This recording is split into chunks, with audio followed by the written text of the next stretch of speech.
La France condamne fermement la décision de la Russie de faire la guerre à l'Ukraine. La Russie doit mettre immédiatement fin à ses opérations militaires. Si vous citez-le exact. Nous avons C'est besoin pas tout à fait la même chose d'avoir besoin de la Russie, besoin de Poutine. Bon, Avant d'ajouter que le président russe n'est pas irrationnel. Cette nuit, la Russie a engagé une attaque militaire massive contre l'Ukraine. La Russie, je prends le pari, n'envahira pas l'Ukraine. Parfait. Donc, bonjour à toutes et à tous. Aujourd'hui, on va vous parler de la guerre en Ukraine et du travail qu'a pu mener Anna justement par rapport à ce conflit qui a débuté en février 2022. Ouais. Déjà, est-ce que tu pourrais nous parler des cas que tu as pu traiter grâce à ton travail de juriste? Oui, en fait, souvent, on n'imagine pas ce qui se passe. Et grâce, ou à cause de mon travail plutôt, j'ai pu voir moi-même ce qui se passe réellement avec les civils, parce qu'on va surtout parler des civils. En fait, moi, j'ai travaillé avec une association ukrainienne. J'ai supervisé plus de 60 juristes ukrainiens. Et tout d'abord, je leur ai donné des cours de comment introduire une requête à la Cour européenne des droits de l'homme, parce que moi, je suis juriste en droit humain, ex-juriste de la CEDH. Et notre but, c'était de dénoncer ce qui se passe en Ukraine, dénoncer ça et faire des requêtes à la CEDH pour pouvoir justement obtenir au moins des dédommagements pour les victimes, mais aussi en même temps pour montrer ce que malheureusement les soldats russes font en Ukraine. Et donc des cas qui revenaient souvent, c'était des cas de torture. Donc c'était des soldats qui torturaient des civils. Ensuite, tout ce qui est les décès soit par des tirs, soit par des bombardements. Un des cas les plus horribles que j'ai eu, c'était une femme qui devait chercher son fils et en fait elle trouvait que des morceaux de son corps et son but était de retrouver tous les morceaux de corps. Voilà, parce qu'en fait il y a des bombardements et tu peux même pas trouver le corps de ton proche. Ensuite, les gens, ils étaient pendant plusieurs semaines, ils étaient dans des caves. Donc c'est aussi une espèce de traitement inhumain et dégradant parce qu'ils n'avaient rien du tout. C'est-à-dire qu'ils n'avaient même pas d'électricité, pas d'eau, pas de nourriture. Et c'est justement dans ces cas-là, des fois les gens ils sortaient pour trouver de la nourriture ou quelque chose comme ça. Ils se faisaient tirer dessus, ils se faisaient capturer et torturer ou ce qui se passe aussi souvent, c'est qu'ils étaient bombardés et voilà, on pouvait retrouver plus personne. Ensuite, il y avait des cas d'enlèvement des gens. Souvent, c'était des hommes qui étaient enlevés parce que, soi-disant, les soldats russes pensaient que ces hommes-là, ils faisaient partie des nazis ou quelque chose comme ça. On a eu aussi des cas quand une personne avec laquelle on avait travaillé auparavant pour introduire une requête à la Cour européenne des droits de l'homme, on ne sait pas comment, mais ça s'est su auprès des soldats russes. Et cette personne a été enlevée. Voilà, on pouvait rien faire. Les personnes aussi qui étaient dans des... je ne sais plus comment on appelle ça. Ils étaient capturés. Oui, capturés et mis dans une espèce de prison comme ça. Je ne sais plus le terme exact en français, mais voilà, on avait ça. Ensuite, on avait aussi des cas de viol, malheureusement, des enfants, des femmes, parfois aussi des hommes. Quand je parle des enfants, c'est les filles, mais aussi les garçons.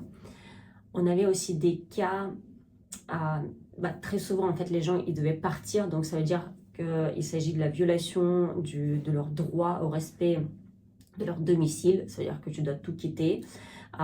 Et souvent, il y avait aussi un autre droit qui en découlait, c'était le droit au respect de la propriété parce qu'il y avait des maisons et des appartements qui étaient bombardés. Il y avait aussi des cas horribles qu'on ne pouvait pas vraiment, malheureusement, parce que ce n'est pas protégé par la Convention européenne des droits de l'homme, mais c'était des animaux qui étaient tués. Je ne sais pas pourquoi, mais il y avait des soldats qui tuaient des chiens, par exemple. ils tiraient, ou sinon des animaux qui brûlaient vifs, qui étaient bombardés, etc. Voilà. Donc j'ai travaillé avec tout ce genre de cas et c'est là où tu te rends compte que c'est pas tout simplement quelque chose qui se passe loin et tu sais pas ce que c'est. En fait, tu vois des vrais cas, tu communiques avec des vraies personnes, tu vois ce qui leur arrive vraiment et franchement, c'est flippant. Ok. On a entendu aussi ces derniers mois, notamment sur les médias mainstream à la télévision, parler justement du soutien de la Chine et le fait que voilà, ils n'arrêteraient pas leur relation aussi. C'était justement le questionnement de savoir de quel côté se positionnait ce pays-là. Je pense que ce pays se positionne du côté où il y a l'argent, tout simplement. L'argent et le pouvoir. Voilà. Et c'est vrai que même la France, justement, c'était compliqué aussi de choisir entre guillemets quel camp, étant donné qu'il y a beaucoup de gaz qui provient de c'est Russie. ça, c'est ça. Et je trouve que c'est même toujours pas choisi parce qu'il y a des sanctions, mais à vrai dire, ça sert à pas grand-chose. On le voit, ça n'a jamais servi à rien. Et donc, non, je pense pas que on peut arrêter ça, en fait, malheureusement. Mais c'est vrai que du coup, par rapport à voilà, ces pays qui se questionnent, entre guillemets, il y a aussi la question de faire passer en premier l'argent avant le respect des droits humains. Oui. Qui est quand même une question... Oui. Malheureusement, ça passe toujours devant, en fait. C'est ce que je constate, je pense que dans 99% de mon travail, tu vois. On laisse passer l'argent d'abord. Du coup, voilà, il y a différents crimes de guerre qui ont été commis justement pendant cette invasion russe. Est-ce que du coup, toi, tu es justement avec la CEDH, enfin, tu aides les avocats et les juristes à introduire des requêtes à la Commission européenne, à la Cour européenne des droits de l'homme, pardon. Est-ce que la Cour pénale aussi, elle a été saisie, exactement. Oui. Très bonne question. En fait, moi, je suis spécialiste en la CEDH, ancienne juriste de la CEDH, tout ça. C'est pour ça que moi, j'ai travaillé vraiment avec ce genre de cas. Et d'ailleurs, ce que je voulais dire, c'est qu'il faut savoir que la Russie a été virée du Conseil de l'Europe. C'est-à-dire qu'on ne peut plus introduire les requêtes contre la Russie à la CEDH depuis le 16 janvier. Voilà, c'était le dernier jour quand on a introduit les requêtes pour les faits qui se sont passés avant le 16 septembre 2022. Et d'un point de vue, on va dire, cette décision de virer la Russie du Conseil de l'Europe, c'était peut-être légitime parce que voilà, il y a un pays qui a commencé la guerre, donc il faut virer ce pays de cette organisation internationale. Mais d'un autre point de vue, on a condamné les Ukrainiens avec ça parce que finalement, les Ukrainiens n'ont plus aucun recours, je trouve, effectif parce que effectivement, la Cour pénale internationale a été saisie. Mais mon avis de juriste, c'est que la Cour pénale internationale, à vrai dire, je ne vois pas trop d'utilité de cette cour-là.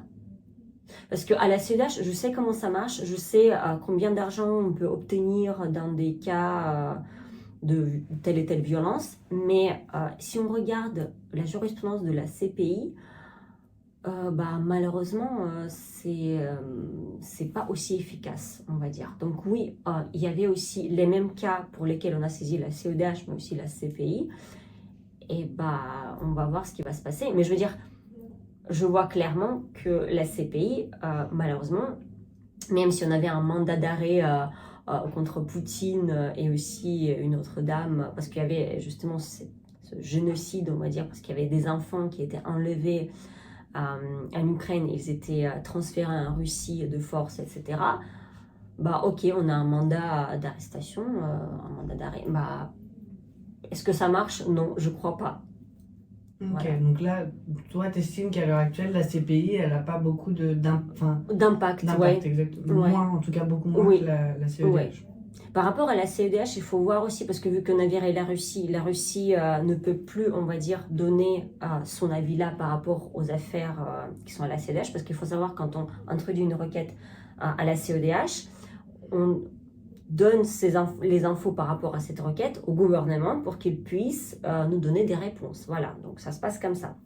On communique. Et la Russie, elle a arrêté de communiquer. Donc, on ne sait pas non plus comment ça va se passer avec la Russie, mais je me dis au moins peut-être un jour. D'ailleurs, ça c'est déjà arrivé. C'est déjà arrivé. C'était le cas de Grèce, quand ils sont sortis, pendant 5 ans, ils sont sortis du Conseil de l'Europe, parce qu'il y avait le changement du gouvernement, et après ils sont revenus de nouveau. Donc je me dis peut-être ça va se passer un jour comme ça, mais par rapport à la CPI, disons que j'ai très peu d'espoir, voilà. Ok. Parce que du coup, par rapport à la CEDH, il y a plus de pays qui adhèrent justement à la CPI, enfin qui sont dans la... À la CPI. Oui. Bah, en fait, par rapport, le problème de la CPI, c'est que la Russie en fait pas vraiment partie, en faisait pas vraiment avant. C'est ça. On appelle souvent aussi la CPI je sais plus le terme exact en français, mais en gros, c'est la cour qui juge les Africains. Et quand on voit, en fait, tous les dirigeants qui étaient jugés enfin, pas que la CPI, mais bref, des cours à la Haye, malheureusement, je vois pas vraiment ce qu'on peut en tirer. Je veux dire, les gens, juste les civils que je rencontre, je sais qu'à la CEDH, on peut obtenir telle et telle somme ou telle réparation, mais la CPI, malheureusement, même dans leur communication avec les victimes, bah, on voit qu'ils font pas grand-chose. Bon, c'est mon avis personnel. Je suis désolée si vous travaillez à la CPI. Mais c'est vrai que moi, je sais que quand je m'étais renseignée justement sur le génocide des Ouïghours, j'avais appris qu'aucune plainte ne pourrait être déposée à la CPI, car la Chine n'en faisait pas partie. Voilà. Donc voilà, c'est vrai que... Ouais. Après, c'est la même chose avec la CEDH, Oui, disons que voilà, la Chine n'en fait pas partie non plus. Et d'ailleurs, par rapport aux Ouïghours, aussi une super question... c'est que oui, je ne sais pas comment on peut les aider, et c'est ce que tu as dit avant, c'est l'argent qui prime en fait. C'est ça. C'est Oui, l'argent le maire d'abord. était il y a très peu de temps justement en Chine, en visite officielle, et voilà, il y a Bah non, il y a jamais la question à oui. se poser, parce Oui. qu'il y a aussi la question de l'argent vis-à-vis Oui. des dirigeants, Oui, parce que si on enlève la Chine, enfin les produits chinois, on n'a plus rien en fait. Enfin, oui, ouais. On est dehors. C'est quoi. ça. Je pense que même si on regarde ce qui nous entoure, en fait, Il y a rien. Plus de téléphone, plus de même la table, même les ouais, chaises, enfin c'est ça. tout. Oui, tout. Et en fait, c'est vrai que voilà, il y a aussi la question justement des dirigeants qui n'agissent pas parce que il y a cet intérêt économique, mais aussi par la population globale aussi qui justement achète massivement Oui. des produits venant Oui. de Chine. Voilà. Beaucoup de choses viennent de Chine, et c'est vrai que voilà, petit à petit, le Made in France et le Made in Europe s'installent, voilà. Mais ça prend beaucoup de temps parce que les prix sont pas les mêmes. C'est ça. Déjà, C'est ça. c'est le principal. Ouais. Et puis parce que voilà, assez peu de gens en fait sont informés sur les conditions de Ça production, aussi. notamment avec les Ouïghours. Moi, je sais que j'ai fait une enquête justement sur les Ouïghours, et en fait, on s'est posé justement une question avec des activistes et tout. Est-ce que vous pensez que depuis ce scandale, pendant le scandale, évidemment, plein de gens ont arrêté d'acheter à Zara, plein de vidéos TikTok et tout. Attention Ouïghours. Est-ce que maintenant, si on repose la question aux gens, ils ne sont pas retournés chez Zara? Bah oui. Est-ce que le chiffre d'affaires n'a pas augmenté? Bah si, tous les ans il augmente, oui. celui de Zara. Bah oui. Comme celui de Boo, après le scandale qu'il y avait eu à Leicester, en Angleterre, justement, avec des conditions déplorables, un salaire en dessous du minimum légal. Voilà, aujourd'hui, la vérité, c'est que le chiffre d'affaires, il a bondi. C'est ça. En fait, on oublie rapidement dès qu'il s'agit de notre petit confort, de notre porte-monnaie. Et malheureusement, tu vois, en tant que juriste, souvent, je me dis, oui, si je peux aider quelqu'un, je vais le faire. Et c'est ce que je fais avec la CEDH et l'ONU. Mais malheureusement, par rapport aux Ouïghours, je ne sais pas ce qu'on peut faire. J'ai vu aussi quand je travaillais donc, au Conseil de l'Europe, on se posait aussi cette question-là. Il y avait aussi des manifestations devant la CEDH, devant le Conseil de l'Europe, par rapport à ça. Mais je me souviens pas du tout s'il y avait une réaction de la part du Conseil de l'Europe. Voilà, c'était le silence total. Et d'ailleurs, il y a aussi un cas, c'est pas tout à fait pareil, mais aussi, il y a des gens qui souffrent comme ça en Turquie, des Kurdes. Voilà, et souvent ils manifestent devant le Conseil de l'Europe, devant la CEDH et tout. il n'y a pas grand-chose qui se passe. Ouais, Voilà. c'est ça. Malheureusement, il n'y a pas grand-chose qui se passe parce que il y a la politique qui prime, il y a l'argent. Oui, en fait, l'argent. Voilà, quand on dit l'argent, ça peut englober tout. Ça peut Exactement. englober fast fashion, ça peut englober en fait tout ce qui est pétrole, L'alimentation gaz, et voilà, tout, même l'alimentation. pareil. Enfin, voilà. Oui, ouais. Il y a Ouais. plein de sujets, voilà. Et je me dis, je ne peux pas aider en tant que professionnel. Donc, la seule chose que je peux faire, c'est que j'essaie de réduire au maximum Made in China. Parce que sinon, je ne sais pas comment faire. Parce qu'en fait, Made in China, ça peut être aussi dans des bonnes usines, etc. C'est possible. Mais ça, c'est voilà, c'est dur Mais à savoir aussi. c'est ça. Parce qu'il y a Mais comment un tu peux le nombre savoir? incalculable Oui. de labels. Il y en a tellement qui sont faux. Oui. Il y a le label BCI, qui est un label pour le coton plus responsable. Et en fait, il a été révélé par une enquête que vous pouvez avoir un t-shirt certifié BCI qui ne contient aucun coton BCI. Parce que la marque paye le label pour la poser. Et donc, Et c'est soi-disant, tout. la Ouais. marque va aider les producteurs à utiliser moins de pesticides et moins d'eau. La réalité, c'est qu'on peut avoir un t-shirt qu'on va payer 2 fois plus cher parce qu'on se dit, oh bah attention, il est plus écolo. Et en fait, on n'a que du coton conventionnel, voilà. En plus, oui.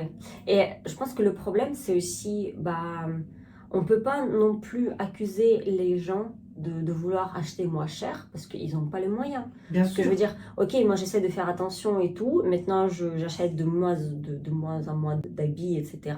Sur moi, il y a quoi? Il y a Made in Turkey, Made in Italy, etc. Mais on voilà, ne peut pas c'est- se le permettre Mais en exactement. fait. Moi, je regardais la dernière Quand fois. j'étais jeune, je ne peux pas me le permettre. Exactement, des fois, je regarde des jeans made in France quand ça Oui. dépasse la centaine d'euros et qu'il y en a à 30 euros, 20 euros en magasin. C'est ça. Évidemment, c'est ça. voilà, la question se Oui. pose pas parce que. Et parfois, la qualité, malheureusement, elle n'est pas non plus pas- ouf. Ouais. voilà, Donc, pas ouf. Même en made in France. oui, Voilà. c'est ça le Donc, problème. voilà. Je pense qu'il y a plusieurs problèmes ici. Tu vois, il y a les problèmes justement des droits de l'homme. Quand on parle des conditions dans lesquelles C'est produit. c'est produit, dans les conditions dans lesquelles les Ouïghours vivent tout simplement. Oui. Je ne sais pas si on peut appeler ça vivre. Ouais, non. C'est C'est désolant. impensable. C'est désolant, mais beaucoup. Voilà, même pour les. Voilà, il y a plein de thématiques, même sur l'alimentation par exemple. Beaucoup de gens savent que les pesticides c'est mauvais pour la santé. Au bout d'un moment, quand tu regardes les prix et que c'est Oui. 4 fois plus cher le bio, beaucoup de gens évidemment, tu Oui, te poses pas la question.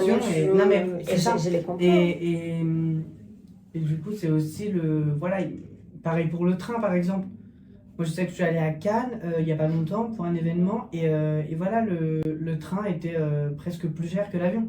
Oui, c'est ce que je dis en fait, souvent aussi. et même si c'est au même prix, moi j'ai fait l'Intercité, donc ça a duré une quinzaine d'heures, alors que l'avion tire en 2 heures. Et, Vraiment, beaucoup de ouais. gens évidemment vont aller sur. Ouais. Alors que la pollution elle est 100 fois plus importante. Oui, Mais et voilà. j'arrive pas à comprendre pourquoi c'est plus cher. Mais vraiment. Et j'arrive pas à comprendre ça aussi parce que moi, je me déplace aussi souvent. J'arrive pas à comprendre pourquoi le même jour, quasiment les mêmes trains, je sais pas, il y en a un Personne qui ne paye coûte- le même prix. Dans Voilà. le train. Dans le wagon, tu poses la question, personne ne paye le même prix. C'est ça. Et tu vois, genre, il y en a un à 80 € et l'autre à 300. Tu dis, mais comment c'est possible? Ah, mais c'est. Ouais, carrément. Pourquoi? C'est les chaises qui sont à côté. Enfin, moi, ça me Ah dépasse, ouais, oui. Oui. C'est- Et un autre sujet aussi, un autre problème, c'est que moi, avant, je prenais souvent le train Ouais. pour aller travailler. Et en fait, je peux pas dire, ok, ce sont les droits de l'homme, etc. Mais quand tu as les grèves, alors que tu dois aller au travail, je me souviens, une fois, il y avait les grèves en Alsace pendant 3 semaines. Ça m'est arrivé aussi, moi, à Paris, mais l'enfer. Moi, voilà, et moi je me disais, mais comment je vais aller au travail? Heureusement que j'ai pu poser mes congés pendant ce temps-là, mais je veux dire, en gros, on m'oblige à poser mes congés, utiliser mes seuls congés de l'année, tu vois, pour ça. Et comment tu fais sans voiture? Ou quand il y a quand il y a des accidents, des choses comme ça, c'est un autre sujet. Mais quand il y a des grèves où voilà, tu peux rien faire, il faut que tu bosses, tu peux pas non plus faire aussi la grève. Moi, je sais moi, je devais aller à Tours il n'y a pas longtemps, pendant les grèves. C'était vers la fin mai. Et en fait, donc j'arrive en gare, les 2 premiers trajets se passent super, j'avais 3 trains. Les 2 premiers, nickel. J'arrive en gare d'Angers, donc une toute petite gare en plus. Et en fait, c'est là qu'on me dit, moi je sais qu'on m'avait dit à la SNCF et tout, s'il y a une grève des TGV, pas de souci, on vous propose soit un bus, soit une solution de remplacement, même un repas, Sauf que là, c'était un TER. Bah, on m'a dit, non, bah là, vous attendez 4 heures, point. Voilà. Et j'ai pas attendu 4 heures, j'en ai attendu 100. Ah oui, en plus, ouais. Mais T'es voilà. pas assez après. Enfin voilà, comment vous voulez que les gens prennent le train au vu de, voilà, de la dégradation du service? C'est ça. Là, les retards, la SNCF a battu des records en 2022 de retard. Voilà, ils utilisent leur explication de post-Covid et tout, mais bon, Oui, ça non, tient pas c'est la un route, peu- ça tient pas la non, route. Non, je vois pas le rapport en fait. C'est ça. Et évidemment, les gens voilà, se tournent vers sur du EasyJet, bah voilà, évidemment, ça met Bah oui, 3 fois moins de oui. temps. Clairement. Et puis c'est moins cher. C'est moins cher, oui. Mais voilà, Voilà. on pourrait prendre un millier de sujets. Oui. Il y a toujours ce côté-là, bah, l'environnement, les droits humains, et puis il y a au-dessus l'argent. L'argent, ouais, l'argent, malheureusement.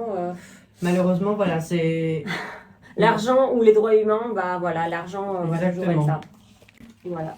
C'est une super Quand les, gens conclusion, je achètent, pense. quand les gens, par exemple, achètent un t-shirt Shane, je Ouais. sais, même s'ils vont voir ces images-là, est-ce que quand tu payes un t-shirt 2 euros, tu vas. Enfin voilà, forcément qu'il y a quelque chose qui est derrière. Donc les gens, forcément, ils ont une idée de ce qui se cache. Mais voilà, moi j'ai regardé des t-shirts faits en France et tout, en coton biologique et tout. Ça dépasse 70 euros. Un t-shirt, ouais. Un t-shirt, enfin à un moment, voilà, même s'il y a ces conditions-là, bah, il y a beaucoup de gens qui ne Oui. pensent pas. Mais voilà, en soi, on peut pas. Oui, on peut pas les juger. Hein. Exactement, bien comprends. sûr. Je comprends, oui. Parce que bah, on n'a pas les conditions de vie non plus super bien pour se permettre d'acheter des t-shirts. à Bah, 60 exactement, euros, tu vois. c'est ça. Ouais. C'est ça. C'est ça le problème. Et ben merci beaucoup pour l'invitation. Merci beaucoup, c'était avec C'était plaisir. top. Puis ben voilà, à très bientôt. À bientôt. C'était pas mal. Mais franchement, ouais.